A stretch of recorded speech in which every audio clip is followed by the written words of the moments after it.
मेरे प्यारे साथियों, कैसे हैं? मैं राम केवल सर आज आप लोगों को दशमलव संख्याओं को प्रमेय संख्या में कैसे बदलते हैं ये चीज़ बताएंगे। पिछले वीडियो में हम लोगों ने दशमलव मतलब प्रमेय संख्या के दशमलव में कैसे बदलते हैं ये हम लोगों ने पढ़ लिया था। आज उसी के आगे अब हम लोग पढ़ेंगे। उसमें क्या पढ़ा गया था, ये देखो कि अगर अंश एक से अधिक है तो हर मतलब अंश अधिक है हर से तो एक से मान अधिक आएगा, और अगर अंश छोटा है बड़ा है तो एक से कम आएगा। हमने बताया था दशमलव प्रसार दो प्रकार, शांत दशमलव प्रसार एक अशांत दशमलव प्रकार। उसके बाद में अगर हर का अभाज्य गुणनखंड करते हैं वो दो अभाज्य गुणनखंड में या तो 2 आ जाए या 5 आ जाए या 2 और 2 5 दोनों आ जाए तो दशमलव प्रसार शांत होगा, और यदि 2 5 के अलावा कोई तीसरा आ गया तो फिर शांत नहीं होगा।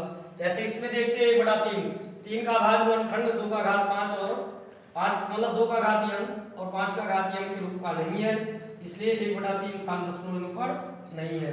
ऐसे 2/5 में 5 इसके रूप का है, 2 का घात n और 5 का घातीय अंक के रूप का, इसलिए इसका शांत है। हमने यहाँ भाग भी किया, 0.4 आया। शांत का मतलब किसी अंक से मतलब हर को जब अंश को हर से भाग दिया जाए तो वो पूर्ण रूप से कटे ना, तो उसको अशांत, और अगर डिवाइड हो जाए भाग हो जाए तो शांत कहते हैं। और फिर 4/7 में 7 क्या है, 7 हमारी 2 और 5 दोनों में से कोई नहीं है, इसलिए इसका भी अशांत होगा। हमने ये भाग किया, इसमें भी पुनरावृत्ति हो रहा है, इसमें 3 की पुनरावृत्ति होती थी। तो इसके आगे अब हम लोग देखेंगे कि प्रमेय दशमलव संख्याओं को प्रमेय संख्या में कैसे बदलते हैं, ये चीज देखना है।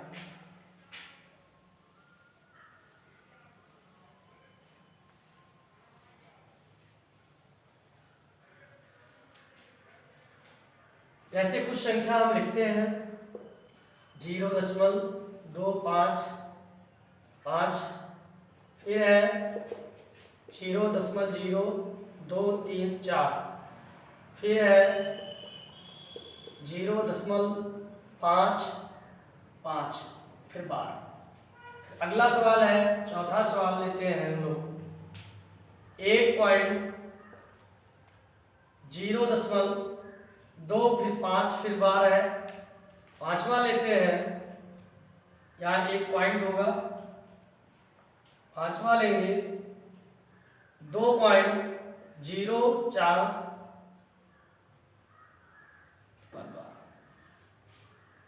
इन सवालों को हम लोग P/Q के रूप में व्यक्त करेंगे। कंपटीशन एग्जाम में जितनी जल्दी आप सवाल हल कर ले जाए वही आपके लिए बेस्ट है, जितने ज़्यादा समय लगाएंगे वही आपके लिए दिक्कत करता है। तो इसीलिए हमको किसी सवाल को इस तरह से समझना है कि मिनटों में लग जाए। जैसे हम लोग शांत और अशांत वाला समझ गए ना, उसमें भाग नहीं करना पड़ेगा। कोई सवाल आ गया आपको बहुत लंबा भाग करना पड़ेगा तो फिर प्रॉब्लम होगी, उससे अच्छा गुणनखंड कर लेते हैं हम लोग। फिर देखते हैं अगर इस तरह से पहला वाला क्वेश्चन है 0.255, इसको P/Q के रूप में व्यक्त करना है। किस रूप में? P/Q के रूप में, मतलब प्रमेय संख्या के रूप में। तो अब हम लोग इसको बदलने के लिए सबसे पहले देखते हैं कहीं बार तो नहीं लगा है, इसको बार बोलते हैं। ऊपर बार कहीं नहीं लगा है। अब क्या करेंगे, दशमलव को देखेंगे, दशमलव के नीचे 1 लिखेंगे, दशमलव के बाद जितने अंक होंगे उतने 0 लिख देंगे। 3 अंक है, 3 0 लिख देंगे। उसके बाद हम लोग क्या देखते हैं 255/1000। अब ये संख्या जो है 5 से दोनों डिवाइड हो रही है, तो 55 25 और 5 एकम 5, 5 दूनी 10, फिर 2 0 2 तो 200, मतलब 2 0 5 दूनी 10, उसके बाद में 00, तो ये हो गया 51/200। ये हम लोग इसको P/Q से कंपैरिजन करा सकते हैं, तो हमारा ये प्रमेय संख्या हो गया, भिन्न के रूप में हो गया। ऐसे दूसरे सवाल की तरफ चलेंगे तो सेम वो भी ऐसे है 0.234, और इसका दशमलव की जगह हम लोग 1 रखेंगे, दशमलव हट जाएगा, उसके बाद 4 अंक है, 4 0 रख देंगे। यहाँ 3 अंक ही था। अब एक चीज और हमेशा याद रखना, मैंने पहले ही बताया है कि लेफ्ट हैंड में 0 है, उसके पहले कोई अंक नहीं है तो उसका कोई मान नहीं होगा। 234 बटा हमारा हो जाएगा 10,000। अब हम लोग 2 से कट सकता है, तो 2 से काटेंगे, 2 एकम 2, फिर 2 एकम 2 1 बचेगा, जो नहीं काट सकता है वो भाग कर ले, 2 से 234 को, फिर 1 बचेगा 14, 2 सते 14, फिर 2 बचे 10, 5 के बाद 5 से घटा, फिर 3 जीरो। अब 117 और 5000, ये 5 से घटेगा, ये 5 से घटेगा नहीं। अब ये यही हमारा आंसर हो गया, डिवाइड नहीं होगा। फिर अगले क्वेश्चन की तरफ चलते हैं। अगर इस तरह का क्वेश्चन एग्जाम में आ जाए आपके पास तो बहुत आसानी, इसका आसान तरीका है, आप लोग दशमलव के बाद जितने अंक पर बार है उतने 9 नीचे लिख देते हैं, फिर ये दशमलव हट जाएगा, ये हो जाएगा 55/99, यही हमारा आंसर होगा। हाँ, एक और इस तरह से क्वेश्चन पूछ सकता है, दे दे कि 0.25, इसका याद करो। इसको क्या करेंगे हम लोग, ये क्वेश्चन अगर आ गया तो इसको क्वेश्चन को हल करने के लिए 0.25 का बार लगा है, तो इस बार को हटाने के लिए पहले 9 लिखेंगे, 1 अंक पर बार है तो 1 9, 2 अंक पर बार है तो 2 9 लिखेंगे, 3 अंक पर बार है तो 3 अंक, तो 1 अंक पर बार है 1 9 लिखेंगे। उसके बाद क्या करेंगे हम लोग, इसका आसान तरीका है, पहले पूरा लिखेंगे, पूरा 25 लिख लेंगे, और 25 लिखने के बाद जिस पर बार लगा है, नहीं लगा है उतना घटा लेंगे, बार इस पर नहीं लगा है 2 पर तो 2 को घटा लेंगे।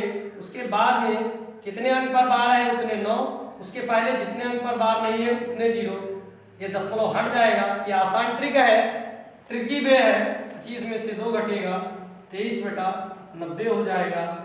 आइए ऐसे इस क्वेश्चन को देखते हैं मेरे प्यारे साथियों।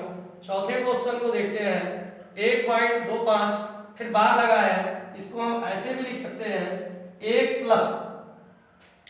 0.25 का बार, ऐसे लिखा जा सकता है। अब इस बार को हटाने के लिए यहाँ हमने 0.25 का मान निकाला था, तो 1 प्लस क्या करेंगे, हमने बताया 25 लिखेंगे, उसके बाद में जिस पर बार नहीं है वो घटा लेंगे, बटा जितने पर बार है उतना 9 नीचे, 1 9 हो गया, फिर 2।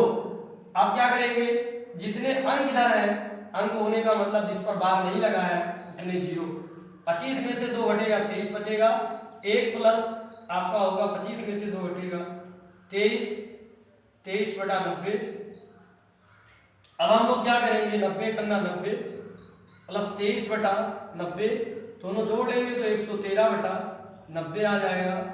बहुत बढ़िया क्वेश्चन है। ऐसे क्वेश्चन एग्जाम में अक्सरता यूपी में, सुपर टेट में, सी टेट में और यूपी पुलिस वाली भर्ती में आ भी चुके हैं। जैसे और एक क्वेश्चन देखते हैं, आ गया 0.1 2 और 3, उसके बाद इस पर बार आ गया, ऐसे समझेंगे कि इस पर बार आ गया तो हम लोग क्या करेंगे, सबसे आसान तरीका है 1 2 3 लिखेंगे, पूरा पहले लिखेंगे, उसके बाद में ये देखेंगे इस दोनों पर बार है कि इसके बाद कितने अंक है, 1 अंक है, तो जो है उसको घटा लेंगे।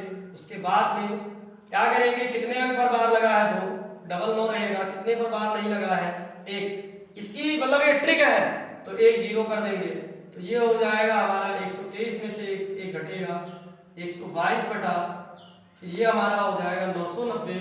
आप चाहें तो 2 से काट देंगे, 2 6 12 और 2 एकम 2, 2 से इसको काटेंगे, 2 चौक 8, फिर उसके बाद में 2 9 18 और 2 पंचे 10, हमारा 61 बटा 990 हुआ। ये हुआ आंसर। तो मेरे प्यारे साथियों, ये वाला क्वेश्चन कभी कभी पूछ लेता है, इसको ध्यान से देखना।